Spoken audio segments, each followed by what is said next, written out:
Hello, and thank you so much for coming to No More Lies, Gun Owners for Safety, Stand Up to the NRA. Today is actually the NRA's 150th birthday. Giffords Gun Owners for Safety is a nationwide group of gun owners who are committed to supporting sound and reasonable regulations that serve the safety of citizens all across the country. We currently have active chapters in Colorado, Minnesota, and Texas, and we are so excited today to be launching new chapters in Florida, Michigan, Pennsylvania, and Virginia. Today, you will hear from advocates like yourselves, as well as our senior advisor here at Giffords, former ATF Special Agent David Chipman.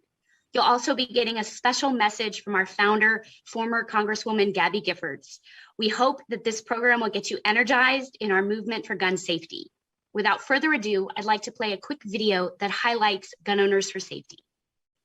I'm a gun owner. I'm a gun owner. I'm a gun owner. And we're committed to gun safety. Gun ownership is woven into our history as a country, a fundamental right for generations of people from all backgrounds and political affiliations. Giffords Gun Owners for Safety unites a community of hunters, sport shooters, and collectors who understand the need for common sense gun laws to help keep us all safe. As gun owners, we value the right to own a gun and also understand our responsibility in ensuring all guns are used and stored properly. It's time to use our voice to push for solutions that will save lives and preserve our rights. We believe the Second Amendment is an important right. We also believe our communities should be safer from gun violence. If you only listen to the corporate gun lobby or partisan politicians, you'd think these two values are at odds. But gun owners from all 50 states are joining together to say that gun rights and gun safety go hand in hand. Responsible gun owners across the country are showing that we're not as divided as we seem. As a responsible gun owner, I am committed to gun safety. join us. Join us. Join us in the fight for gun safety.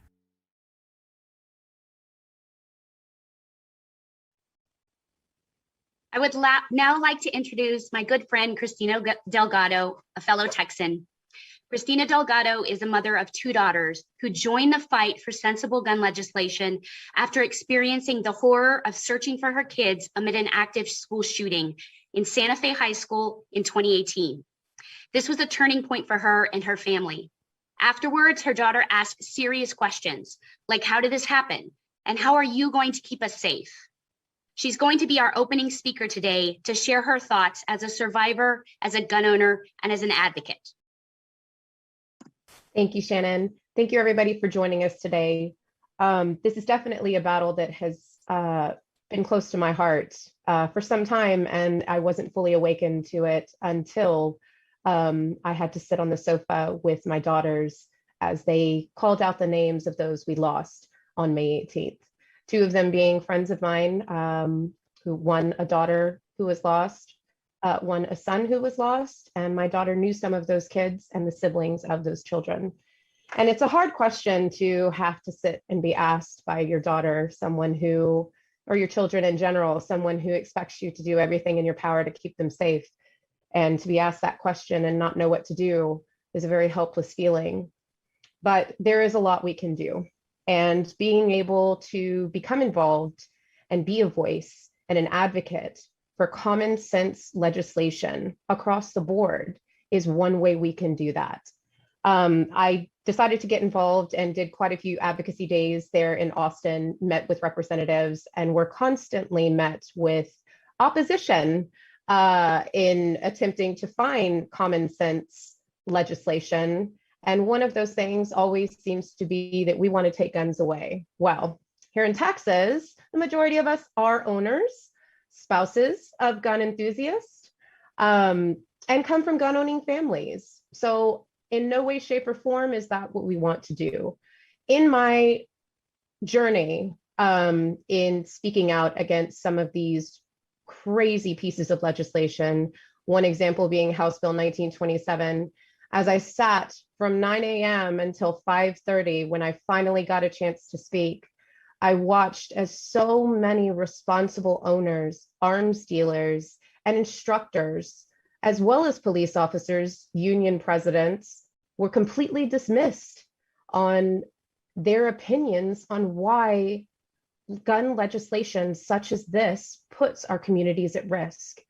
And It was in that moment that I realized it is going to take all of us as gun owners and as gun owning families to be the voice of reason. Because as we are being represented currently, it is by these extremist groups who are not looking into data, who are not looking to our law enforcement to ask what more needs to be done in order for them to maintain order in our classrooms, in our churches, in our parks, and in our communities. It is our time to speak up. It is our time to get involved, and it is our time to finally elect officials who will do the work in creating this legislation to keep us safe. Thank you so much, Christina. It's lovely to hear your story and inspiring advocacy here as a Texan. I'm now going to introduce our keynote speaker today.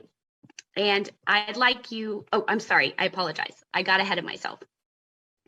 Before I turn it over, we're going to have a quick short video to showcase how we got here with Giffords Gun Owners for Safety. What is courage? What does it look like? Courage shows truth to power and stands its ground.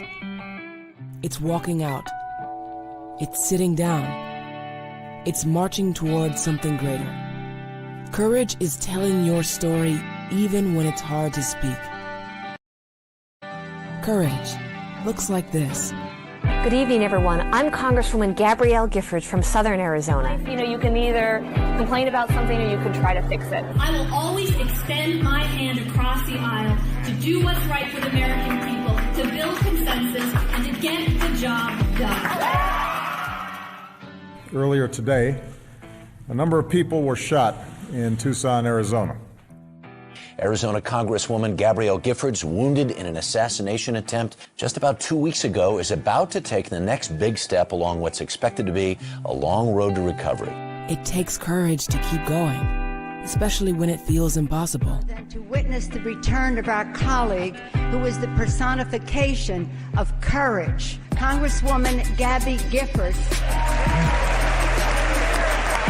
And to the republic for which it stands, one nation, under God, indivisible, liberty and justice for all.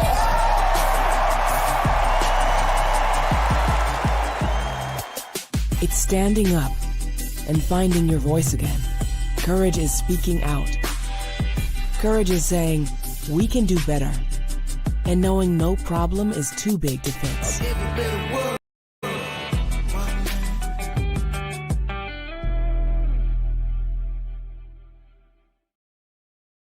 Now, I'd like to introduce you to the inspiring Gabby Giffords, who is a gun owner herself, and of course, our tireless advocate here in the gun violence prevention movement. I'm known the darkest of days, days of pain and uncertain recovery, but confronted by despair, I've summoned hope, confronted by paralysis and aphasia, I respond with grit and determination. I put one foot in front of the other. I found one word and then I found another. My recovery is daily fight, but fighting makes me stronger. Words once came easily. Today I struggle to speak, but I've not lost my voice. America needs all us to speak out, even when you have to fight to find the words. I'm also in a second fight, the fight to stop gun violence. It's also a fight forged by tragedy and pain, a fight that can change lives. We are at a crossroads. We can let the shooting continue, or we can act. We can protect our families, our future. We can vote. We can be on the right side of history. Please join us in this fight. Thank you very much. Thank you so much, Gabby. And I appreciate you always being the energetic person to give us the inspiring words to continue, especially coming from a state where we have leadership that's not listening to sensible gun owners like ourselves. Thank you. So, I'm sorry. Okay, sorry, I apologize. So now we're going to, of course, need to continue to raise our voices and stand up. And I'm going to pass it on to my colleague, David Chipman. We need to understand that all of us need to add our voice to this fight to pass gun laws and save lives. And it may seem like the NRA and the broader gun lobby have a monopoly on the national discourse, but we at Gun Owners for Safety are here to speak against these lies. And there's nobody better to share those details than David Chipman, who's the most recent nominee for ATF, President Biden's nominee for ATF. And he's going to be our keynote speaker today. Hey folks, I really appreciate it, and we just fulfilled a dream of mine that Gabby would actually be my hype person today. So thank you, Gabby. It's interesting in our conversation before we got on, all the panelists, we were talking, you know, how we identify as people. To be candid with you, I've never really identified as a gun owner. I am one. I carried a gun in service of my country for 25 years as a special agent on the SWAT team there. I've enforced the nation's gun laws, and for the 10 years after that, I've been, working as an advocate trying to prevent gun violence. So, but we have to understand that many people, this is part of their identity. Feel something about.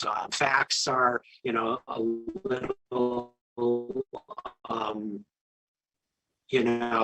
ever changing. And so I've always found that when I talk to fellow gun owners, and I've been able to talk to some, we have very candid conversations, and we usually arrive at the same things. John Gold, who speaking publicly about the issue in Michigan where I grew up, and I don't know if he knew it, but I was nervous doing that. He might. It's interesting that I think courage is situational. I never was really nervous kicking doors and getting guns from bad guys, but anytime I have to talk publicly, there's something in my head that's going around. And so what I know is that creating a safe place where you're not alone is a good place to get other people to feel like they can talk publicly. And I know there are other familiar faces on here, and I hope Gabby, I hope me, and I hope you as leaders in this movement do this for other gun owners, because there's one thing I know: public safety cannot be a private matter. Let me say that again: public safety cannot be a private matter, because we see that other people have opinions. They're rendering them all the time. And so what I hope for all of our group here is that we just remember that we have a right to talk about the world we want to live in. We can share those parts of our story with other people, and that's really important. The nomination process that I went through was shocking. Yeah, it really was. Like I probably have never been more qualified for a job. But really, it came down to something that was beyond the qualifications that I had. It revealed what the NRA and the NSSF are up to. And that is, things are working exactly how they want. They want chaos, they want fear, they want to sell their product without responsibility. And that is not a theme I've ever shared with any gun owner. So however you feel about the Second Amendment, what you feel about public safety, what a gun means to you, these are things we need to talk about. Because if we're not talking about it, Billy Bob, who rolls into the subway with an AR-15 and 2 backup firearms demanding extra mayo on his tuna, is going to be pushing forward this agenda. And this notion that people in the gun violence prevention movement don't know guns, I learned that actually a lot of our Republican senators who oppose what we do know them a lot less than us. And I'll share two little stories there. A big part of the process was talking to senators from Maine. Senator Collins chastised me for being disrespectful to gun owners. I know that's sort of weird. I guess that'd be like being disrespectful to a Ford owner from Michigan. Like, it's not something that I view, like me having a gun does not demand any respect. It's just something I have. I think that, her statement that she couldn't possibly vote for me because of things I've said about the AR-15 rifle that hunters in her state enjoy. Apparently she doesn't know that would be an unlawful weapon to use to hunt in her state. So I think that as gun owners, we can really say where the facts are. With Senator King, it was interesting for him to say the quiet part out loud. David, you were a great federal agent. I agree with you on every policy issue, but I don't want to talk about that. I am concerned that you're not friendly enough with the gun industry. And I said, what? Well, they don't like you, and we can't have a situation where the head of ATF isn't liked by the industry. And it made me think, like, God, I'm glad they didn't talk to MS-13. We'd have a real problem. So out of this frustration, though, not for a moment did I throw my hands up and say, like, I guess it's time to do something else. And a lot of that comes from my dedication to my country, my dedication to Gabby. If she can have the effing courage to do what she does every day, I'm not quitting. Okay? So we're in an environment where I can't tell you exactly what we need to be doing. We're going to work on that together, but we need to do it out loud. We have to take risks. We have to make mistakes, but we all need to have the courage to speak out. And when we do that, we will be joined by others. Okay? And so in wrapping up, thank you for giving me this opportunity to speak. And Shannon, I'm fixing to hand it off to you. Yes, thank you so much, David. And I appreciate you sharing your story specifically about the nomination process and those conversations. It's wonderful to kind of hear that you're still inspired and you're still in this fight and you're with us on this journey. I'm now actually going to pass it over to my fellow Gun Owners for Safety advocate, Whitney Tutenhoeft. And Whitney's a biathlete, which is actually a sport I had to look up because it was not something I was familiar with, being a native Texan. And she's our responsible gun owner who's going to moderate today's panel discussion. Whitney is a senior ambassador with Giffords Gun Owners for Safety, and she's a member of the Colorado chapter's steering committee, which leads their state chapter.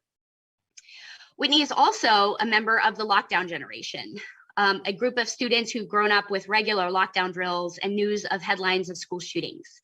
And she is now a youth gun violence prevention advocate. She also happens to be an artist, and in 2020, she made a series of still life photographs on the subject of school shootings. Whitney's going to moderate today, and I'm happy to introduce her. Thank you so much, Shannon. I'm so excited to be here. And now I would like to introduce our incredible Gun Owners for Safety leaders, Michigan Chapter President John Gold, Pennsylvania Chapter President Carol Listoka, Florida Chapter President Debbie Miller, and Virginia Chapter Member Lisa Harder. So John is a former NRA member, a gun safety instructor of 24 years, and a survivor. He has testified before the Michigan State Legislature and written op-eds about his experience. He also lost 3 close friends to firearm suicide in the last 3 years. In addition to being the incoming president of our Florida chapter, Debbie is an educator with Broward County Public Schools in South Florida. Carol is a lifelong hunter, gun owner, and former educator who helped start 2 March for Our Lives chapters in Pennsylvania before stepping up to lead the Pennsylvania chapter of Giffords Gun Owners for Safety. And Lisa is a gun owner who is currently living in Virginia, although she's originally from Tucson, Arizona, and she is a former Navy spouse. So these wonderful people will be discussing their own experiences with Gun Owners for Safety and in the gun safety movement as a whole. And my first question is for John. So John, you were once a member of the NRA yourself. What made you decide to leave? Well, Whitney, I'm going to correct you. I am officially still a member. I've tried to resign 6 times and have yet to receive a response.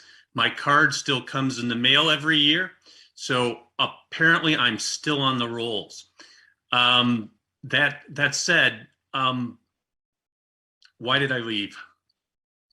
There's a series of things that I could go through, but I guess it started back when they started calling our friends in law enforcement and the ATF jackbooted thugs for trying to do their jobs. I think that was the first thing that really turned my head and made me say, wait a minute. Then you would think being a survivor of gun violence would be enough. And you'd think that losing 3 close people to me to firearm suicides would be enough. You would think that would have been enough. But what really got me, what really turned my head one year was I went to a national gun show. And at that gun show, I listened to a sales representative explain to somebody why they needed to have a firearm in every room of their house, including their children's. And I realized that this organization was now not supporting gun safety or hunting safety or ecology of the land like it used to. It wanted a gun for every room. It was a sales pitch.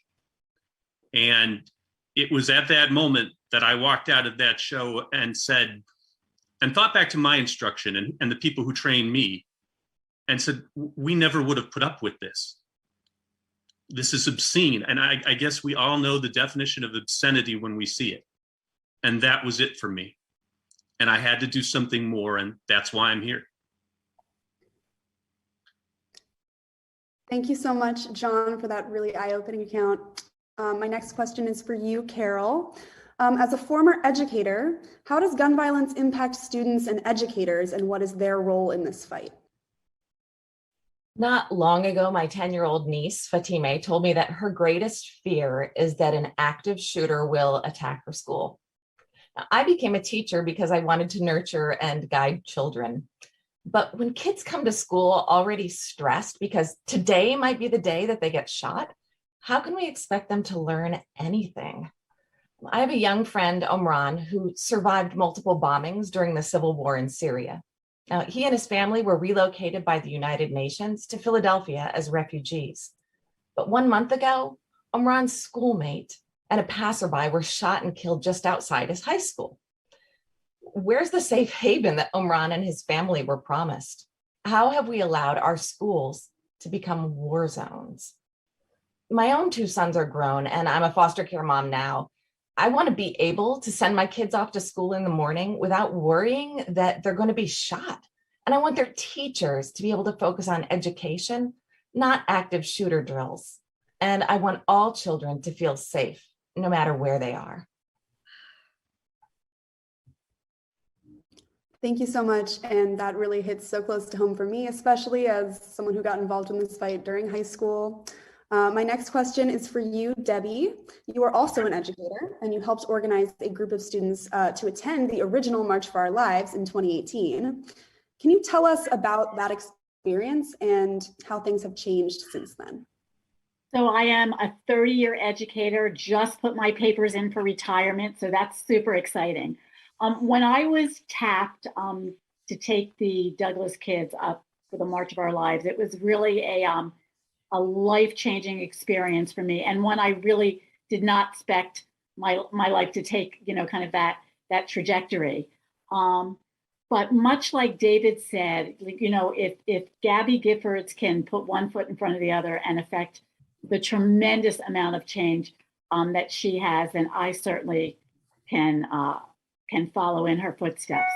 Unfortunately, in Florida, where we are now, not much has changed. As we know, Florida is usually the petri dish for all of the crazy that the NRA brings to bear on the rest of the country. So when it comes through Florida, so goes the rest. However, they did pass the MSD Act, and just a few things that the MSD, the Marjorie Stoneman Douglas Act, did was it raised the minimum age to buy a long gun from 18 to 21. It created a 3-day wait period for everyone except policemen, military, licensed hunters, and licensed concealed carry. But for everyone else, there's an absolute 3-day wait period. It banned bump stocks.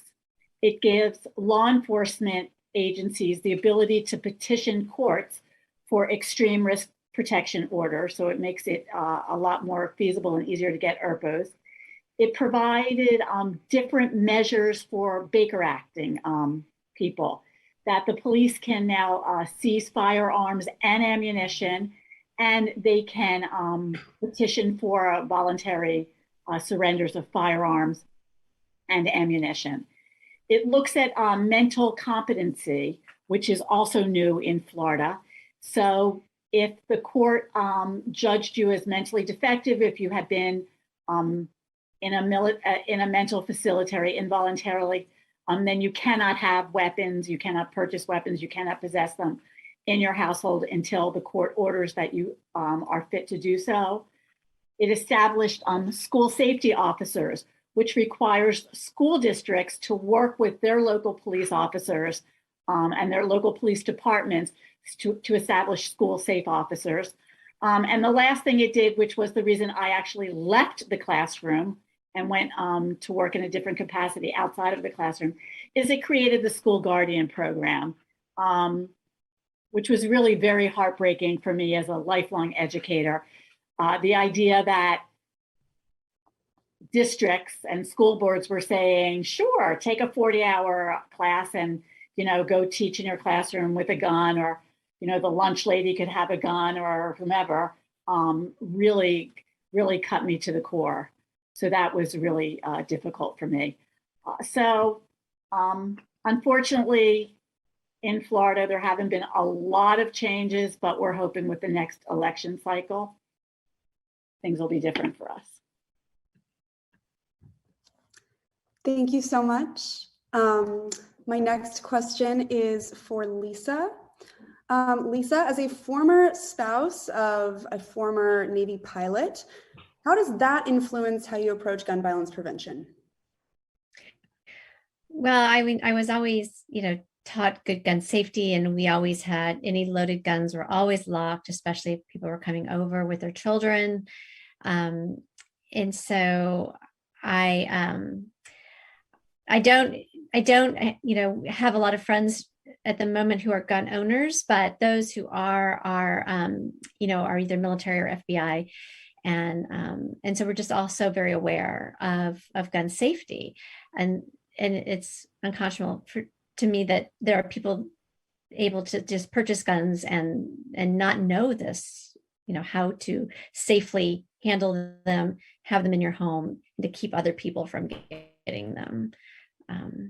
So I'm excited to be part of this. Great, yeah, thank you. And I have another question for John. What do you want gun owners to know about the experience of getting involved in advocating for safer laws? It's really rewarding. It's really a continuation of our mandate as gun owners. I think that we have a responsibility to help solve the gun violence problem. And if we don't step up, no one will. And if we don't, I should rephrase that. If we don't help write the rules, someone else will write them for us.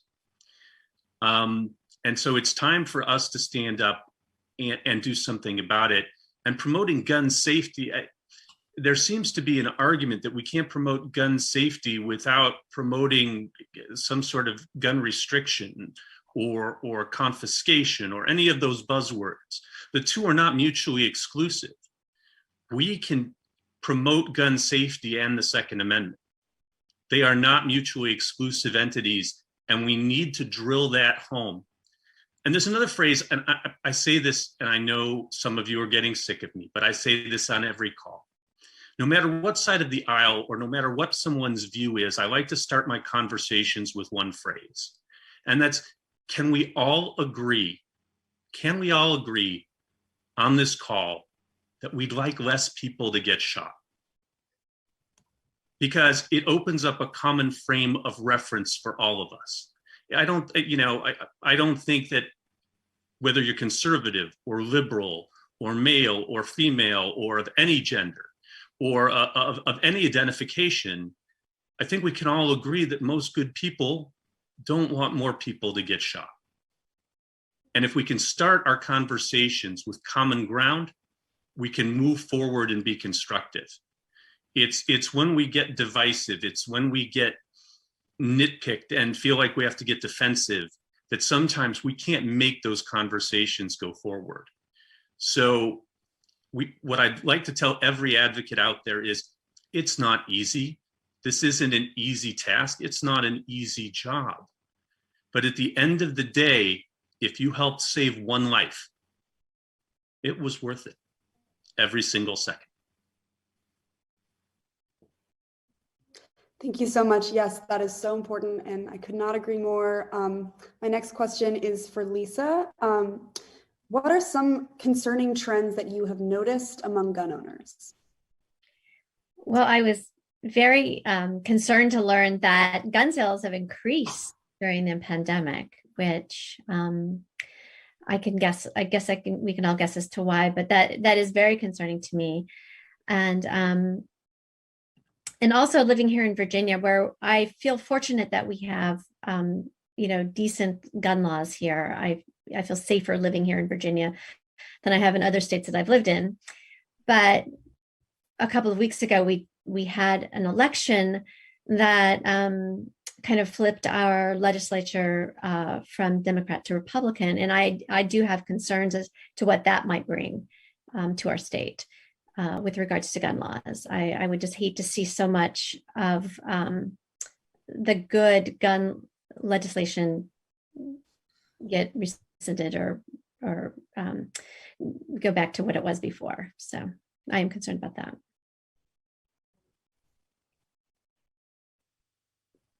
Yeah, absolutely. My next question is for Debbie. What is a common myth about gun violence that you would like to dispel?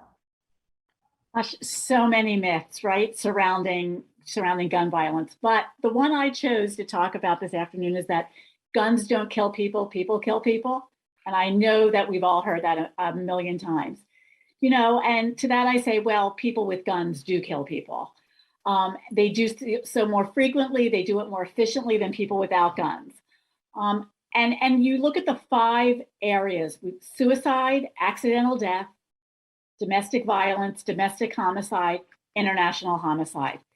And you look at the relationship between guns and death, and you see it's consistent, it's robust across all times and locations. And then you look at the United States. The United States has a firearm homicide rate that's 7 times higher than other high-income countries, a firearm suicide rate 6 times higher than other high-income countries, an unintentional firearm death that's 5 times higher than other high-income countries. And really, this is what I'm going to leave you with.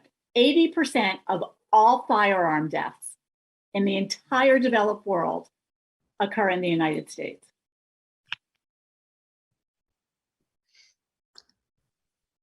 Yes, those figures are truly mind-blowing. Hopefully we can end on a slightly optimistic note. I would like to ask Carol, what has given you hope while doing this work? Sure, Whitney. I've met countless men and women who are gun owners like myself who agree that common sense gun laws make sense. I was at a school event with the Boys and Girls Club last weekend, talking to folks about safe gun storage, and several dads who carry came by my table and they had the guts to say, yes, I want to be a part of the gun safety movement. I want my kids to be safe.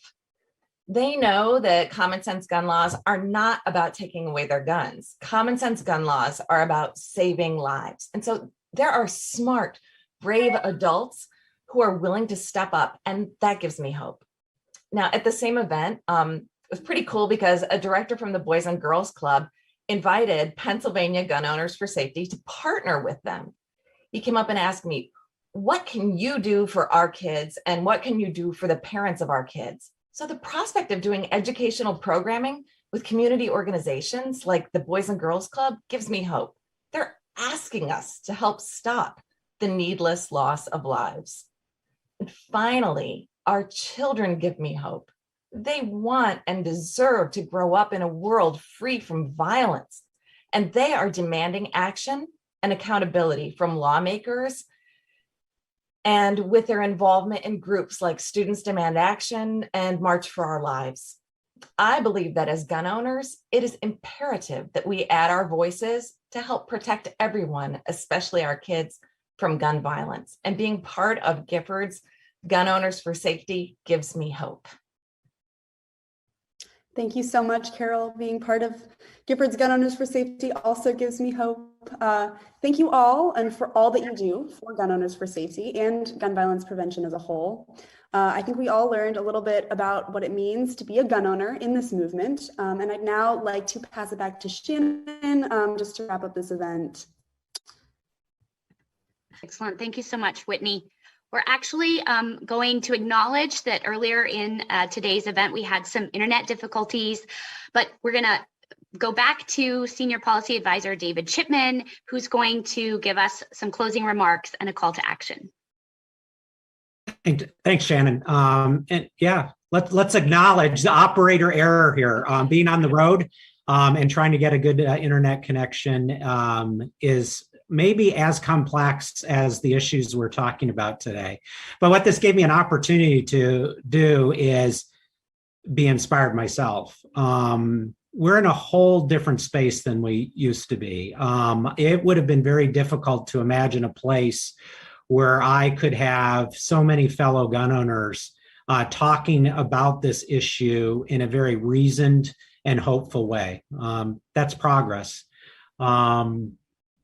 I'll assume that you didn't hear much of what I said before, but let's just say that in my 25 years as a special agent for ATF, it was quite clear that there were ways to prevent gun violence, working with communities, good, smart, just law enforcement, but that the power of the NRA was taking political actions that made certain that progress would not be made because they saw benefits from actual gun violence occurring, the fear of gun violence drawing more sales, and sort of this political insurrectionist power that emanates from this. So we're in a very fluid situation. And what I know is that really when you take the risk, when you show the courage to talk about gun violence, at least in my experience, the worst that can happen normally is your Zoom go down and you're embarrassed by it, right? But what's the benefit of speaking out? You can try to change the course of your nation. You can be of service to a higher calling. We're on the right side of this issue. And oftentimes we have this legal frame. Are we talking about constitutional things? Well, that's important. I took an oath to uphold the Constitution. But do you want to live in a society that is absent the ever-present fear of gun violence? I do. That's what I want. That's a moral issue. And so that's why I continue to do this work. I would imagine many of you do. This is a moral cause. It's a right and wrong cause. And I think that for too long, not amongst this group, maybe preaching to the choir, we've thought that this issue is too political to talk about, too confrontational. Like we don't want to wade into this muck. We don't want to engage the people who are talking in extreme ways. We don't want to give them attention. Well, on January 6th, we can see what that non-attention leads to. We see what has happened in Michigan, my home state and John's home state, where real threats to kidnap and bring to trial the governor by vigilantes. Those same threats were leveled against me and my family during the nomination process after this false tale that I was somehow in the shootout at Waco, killing women and children. I wasn't even there. And the people who put that out are people who know me in the gun industry. They will stop at nothing to keep the focus away from what is clearly not a political issue. This is not political. Public safety does not need to be political. Wanting to go to Starbucks with your daughter and not feeling like you have to strap on your gun is not political. That should be just the norm of what it is to be an American. And we have to understand that what might be normal for us where we happen to have been raised is not normal in other places in this country. There are places I worked at ATF where it makes all the sense in the world to me why children would join gangs, because it was so unsafe, they needed some protection, right? And how did it get that way? Because we have not prioritized public safety. We have prioritized the profit of the gun industry over us just being safe, right? And so we need to be confident about what we believe, whatever it is. Like I don't know what you should say. I just know what you believe. You should be saying it, because when you're not, the space is filled with all of these voices that are, I don't know, to me sound just insane. They do. This is not the people I grew up in law enforcement. This is not the gun culture I knew of. It's just not. So why are members of Congress listening to these people? Largely out of fear, right? So what I'll say is that you're in the right place to make a difference. If you're thinking you want to make a difference, this is that place. Come be with us, learn, make mistakes, survive them, right? And you will have a community that will make you feel like in a world that sometimes seems hopeless, it's not. You just have to do the next right thing, and that's what we'll do together. So thank you all for being here. Thank you for your patience. There's nothing worse than seeing someone blow up on Zoom. It's painful. I hate it. But I look forward to when we get together in person again those days. And I thank you for all your passion and work. And Shannon, I'm going to do the handoff, and maybe you can, close us out, or I can just say one final thing if that's more appropriate. And it's this: the call to action, don't be quiet. Take a deep breath, say what you mean. Call out things that are wrong when you say it. You don't have to be mean, but you have to take a stand, and get your friends to do the same. You can't be, oh, this is political, be quiet. We've done that too long. It's time to say something about what we want in our country. So thank you all. Thank you so much, David. Couldn't agree more. For those of you listening, please heed David's advice and text COURAGE to 34131 to join us. Gun owners, survivors, advocates, all of you. We need all of us in this fight, and we're ready to continue to press for gun safety in 2022. Thank you so much.